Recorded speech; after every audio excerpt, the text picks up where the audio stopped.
Hello hi friends, പ്രീതാസ് വേൾഡിലേക്ക് സ്വാഗതം. കുടംപുളിയൊക്കെ ഇട്ടിട്ട് തേങ്ങ വറുത്തരച്ചുണ്ടാക്കിയ ഒരു ചെമ്മീൻ കറിൻ്റെ റെസിപ്പി ആയിട്ടാണ് ഇന്ന് വന്നിട്ടുള്ളത്. ഇത് ചോറിൻ്റെ കൂടെയും ചപ്പാത്തീൻ്റെ കൂടെയൊക്കെ കഴിക്കാൻ പറ്റുന്ന അടിപൊളി ഒരു മീൻ കറിയാണ്. അതിനായിട്ട് ചൂടായിട്ടുള്ള ചട്ടിയിലേക്ക് വെളിച്ചെണ്ണ ചേർത്ത് കൊടുക്കാം. കടുകും ഉലുവയും ചേർത്ത് കൊടുക്കാം. അത് പൊട്ടിക്കഴിയുമ്പോൾ ചെറുതായിട്ട് അരിഞ്ഞ ഇഞ്ചി വെളുത്തുള്ളി ചേർത്ത് കൊടുക്കാം.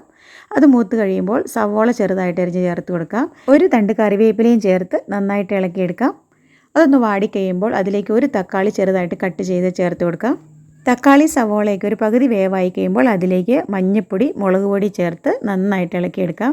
പൊടികളുടെ പച്ചമണം മാറിക്കഴിയുന്നത് വരെ നന്നായിട്ട് ഇളക്കിയെടുക്കാം. ഇനി ഇതിലേക്ക് 1.5 ഗ്ലാസ് വെള്ളം ചേർത്ത് കൊടുക്കാം. കഴുകി വൃത്തിയാക്കി വെള്ളത്തിൽ കുതിർത്ത് വെച്ച 2 കഷ്ണം കുടംപുളിയും ആവശ്യത്തിന് ഉപ്പും ചേർത്ത് കൊടുക്കാം. ഇപ്പോൾ നമ്മുടെ ഗ്രേവി നന്നായിട്ട് തിളച്ചിട്ടുണ്ട്. ഇതിലേക്ക് നമ്മൾ വൃത്തിയാക്കി വെച്ചിരിക്കുന്ന ചെമ്മീൻ ചേർത്ത് കൊടുക്കാം. ചെമ്മീൻ ചേർത്ത് നന്നായിട്ട് ഇളക്കി യോജിപ്പിച്ച ശേഷം മൂടി വെച്ച് വേവിച്ചെടുക്കാം. ഇത് വേകുന്ന സമയം കൊണ്ട് നമുക്കിതിലേക്ക് വേണ്ട തേങ്ങ വറുത്തെടുക്കാം. 1 കപ്പ് തേങ്ങ, ഒരു 3 അല്ലി വെളുത്തുള്ളി, ഒരു ചെറിയ കഷ്ണം ഇഞ്ചി, 3 ചുവന്നുള്ളി, ഒരു തണ്ട് കറിവേപ്പില ഇട്ടിട്ട് തേങ്ങ നന്നായിട്ട് മൂപ്പിച്ചെടുക്കാം. തേങ്ങ നന്നായിട്ട് മൂത്ത് കഴിയുമ്പോൾ അതിലേക്ക് മഞ്ഞൾപ്പൊടി, മല്ലിപ്പൊടി, മുളക് പൊടി ചേർത്ത് കൊടുക്കുക. മുളക് പൊടിയൊക്കെ ഓരോരുത്തരുടെ എരിവനുസരിച്ച് ചേർത്ത് കൊടുക്കാവേ. പൊടികൾ നന്നായിട്ട് മൂത്ത് കഴിയുമ്പോൾ നമുക്ക് നന്നായിട്ട് നല്ല പേസ്റ്റ് പോലെ അരച്ചെടുക്കാവേ. ഇടയ്ക്ക് മൂട തുറന്നിട്ട് നമ്മുടെ മീൻകറി ഒന്ന് ഇളക്കി കൊടുക്കുന്നുണ്ട്. ഇപ്പോൾ നമ്മുടെ മീൻകറി ഒരു 3/4% വേവായിട്ടുണ്ട്.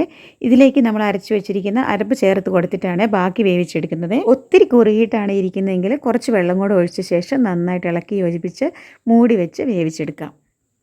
ഇപ്പോൾ നമ്മുടെ ചെമ്മീൻ കറി കറക്റ്റ് കുക്കായിട്ട് വന്നിട്ടുണ്ട്. എണ്ണയൊക്കെ തെളിഞ്ഞ് വന്നിട്ടുണ്ട്. ഇനി നമുക്കിതിൻ്റെ പുളി നോക്കാം. പുളി കണക്കായിട്ടുണ്ടെങ്കിൽ നമുക്ക് പുളി എടുത്ത് മാറ്റാവുന്നതാണ്. ഞാനിപ്പോൾ 1 കഷ്ണം പുളി എടുത്ത് മാറ്റിയിട്ടുണ്ട്. അതുപോലെ തന്നെ കറിയുടെ ഉപ്പ് നോക്കിയിട്ട് കുറവാണെങ്കിൽ കുറച്ചും കൂടി ചേർത്ത് കൊടുക്കണേ. അപ്പോൾ ഇതാ നമ്മുടെ കുടംപുളിയൊക്കെ ചേർത്ത് തേങ്ങയൊക്കെ വറുത്തരച്ചിട്ടുള്ള നമ്മുടെ അടിപൊളി ടേസ്റ്റ് ആയിട്ടുള്ള മീൻകറി റെഡി ആയിട്ടുണ്ട്.